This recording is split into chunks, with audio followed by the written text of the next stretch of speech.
Hi hello എല്ലാവർക്കും നമ്മുടെ ചാനലിലേക്ക് സ്വാഗതം. ഇന്നത്തെ റെസിപ്പി ഒരു ടൊമാറ്റോ കെച്ചപ്പാണ്. വീട്ടിൽ തന്നെ വളരെ എളുപ്പത്തിൽ നമുക്ക് തയ്യാറാക്കാൻ പറ്റുന്ന ടൊമാറ്റോ കെച്ചപ്പാണ്. അപ്പോൾ നമുക്ക് ഇതെങ്ങനെ തയ്യാറാക്കാമെന്ന് നോക്കാം.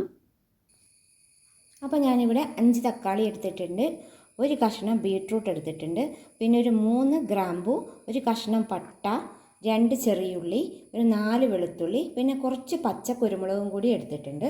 ഇനി ഇതൊക്കെ നമുക്കൊന്ന് കട്ട് ചെയ്തിട്ട് കുക്കറിലേക്ക് ഇട്ട് കൊടുക്കാം. അപ്പോൾ ആദ്യം തന്നെ നമുക്ക് തക്കാളി ഇട്ട് കൊടുക്കാം. അതിൻ്റെ കൂടെ തന്നെ നമുക്ക് ബീട്രൂട്ട് ചേർത്ത് കൊടുക്കാം, വെളുത്തുള്ളി, ഇനി ചെറിയുള്ളി ചെറുതായിട്ടൊന്ന് കട്ട് ചെയ്തിട്ട് കൊടുക്കാം.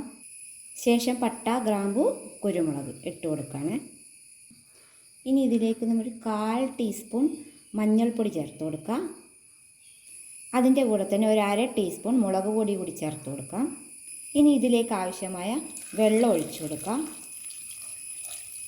അതിനുശേഷം നന്നായി ഒന്ന് മിക്സ് ചെയ്ത് കൊടുക്കാം.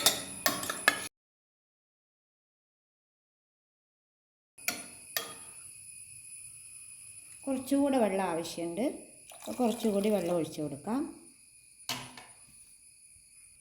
ഇനി ഇതിലേക്ക് നമുക്ക് കുറച്ച് ഉപ്പ് കൂടി ചേർത്ത് കൊടുക്കണം.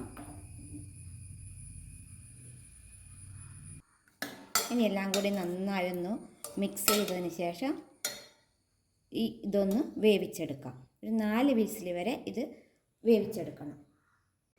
എല്ലാം കൂടി നന്നായി വെന്ത് വന്നിട്ടുണ്ട്. ഇനി ഇത് ഞാനൊന്ന് അരച്ചെടുത്തിട്ട് വരാം. നന്നായി അരച്ചെടുത്തിട്ടുണ്ട്. ഇനി ഇത് നമുക്ക് ഒരു അരിപ്പയിലേക്ക് ഒഴിച്ചു കൊടുക്കാം.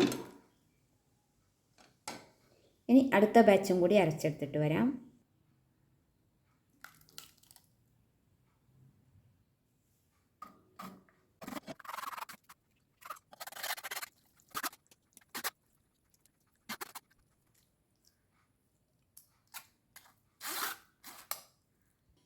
അപ്പോൾ ഇതൊക്കെ നമ്മൾ എല്ലാം അരിച്ചെടുത്തിട്ടുണ്ട്. ഇനി ഇതിലേക്ക് നമുക്ക് 1 സ്പൂൺ പഞ്ചസാര ചേർത്ത് കൊടുക്കാം. ഒരു 1/2 സ്പൂണും കൂടി ചേർത്ത് കൊടുക്കുന്നുണ്ട്. ഇനി ഇതിലേക്ക് 2 ടേബിൾ സ്പൂൺ വിനീഗർ ഒഴിച്ചു കൊടുക്കുക. ഇനി ഇതിലേക്ക് ഒരു 1/4 ടീസ്പൂൺ കുരുമുളക് പൊടി കൂടി ചേർത്ത് കൊടുത്ത് നന്നായി ഒന്ന് മിക്സ് ചെയ്ത് കൊടുക്കാം. ഇനി നമുക്ക് ഫ്ലെയിം ഓൺ ആക്കാം. ഇനി ഇതൊന്ന് തിളക്കട്ടെ.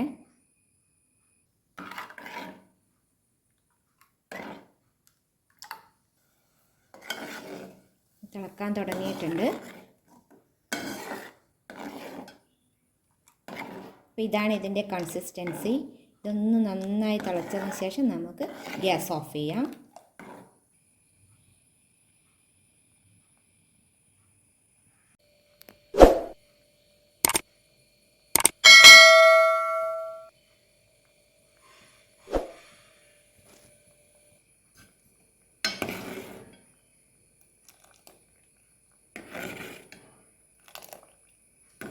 നന്നായി തിളച്ച് വന്നിട്ടുണ്ട്. ഇനി നമുക്ക് ഗ്യാസ് ഓഫ് ചെയ്യാം.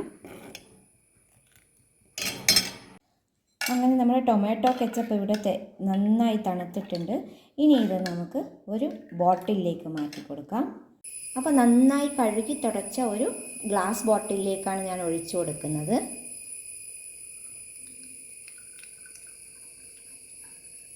ഇത് നമുക്ക് ഫ്രിഡ്ജിൽ സൂക്ഷിക്കേണ്ടതുണ്ട്. ഒരാഴ്ച വരെ നന്നായി കേടുകൂടാതെ നമുക്ക് ഫ്രിഡ്ജിൽ തന്നെ സൂക്ഷിക്കാവുന്നതാണ്. അപ്പോൾ ഈ വീഡിയോ കണ്ട് ഇഷ്ടപ്പെടുകയാണെങ്കിൽ ഒന്ന് സബ്സ്ക്രൈബ് ചെയ്ത് തന്നെ സപ്പോർട്ട് ചെയ്യണേ. എല്ലാവർക്കും നന്മകൾ മാത്രം. താങ്ക്